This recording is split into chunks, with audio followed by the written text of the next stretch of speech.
I think these experiences and these trips that I've done in the last 10 years, they really start to shape you. I think it's just in you. I don't think it's something you can ever unsee. The amount of suffering, the amount of dignity, the amount of beauty in a culture.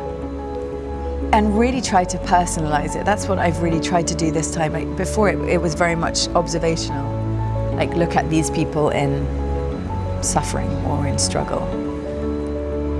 But imagine, which is easy to do, actually that's what's become easier, is imagining, and it could happen where we live. And then that hospital that we visited in Malakal, you see, like it was a beautiful space. That helped me to realize, or to try to kind of put it into an English context or an American context. Like it didn't look dissimilar to regional hospitals that I've been to in England. And then you just see gunshots in the windows of the surgery, of the operating room, and dry blood on the floor. But the space is amazing. I could imagine what that was when it was functioning. And therefore imagine what that could be in my own home. And what could become of that. It can happen to anyone. You know, you look at these places and you go to these camps and there's so much need. There's need for food, there's need for water, there's need for sanitation, like malaria, nets, mosquitoes, the most dangerous animal, living thing in the world.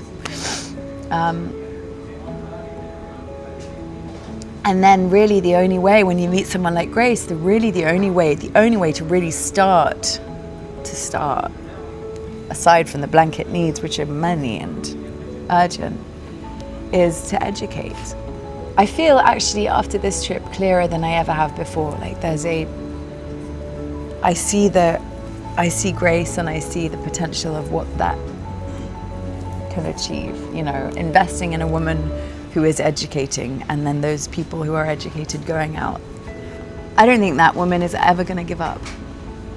Like she has a mission in life and she will see it through, irrespective of, in spite of everything. She's herded 110 children over borders and back and seen them qualify and graduate. And like, she's just a force. She radiates dignity and intelligence and humor and warmth.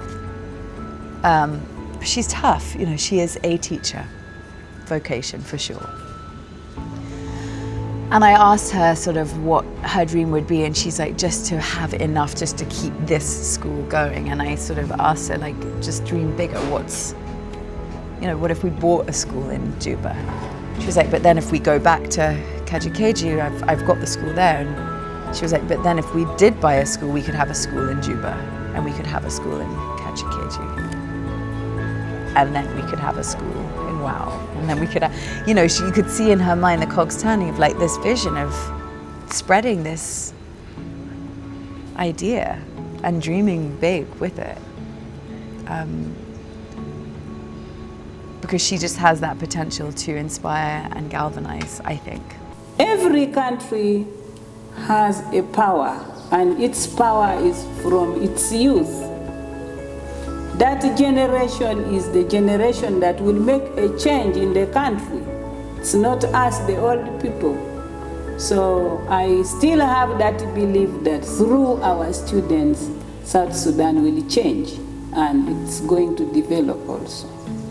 Because every country begins from nowhere and ends somewhere. So I still have that very big hope that one day, one time, South Sudan will be somewhere in a very beautiful shape.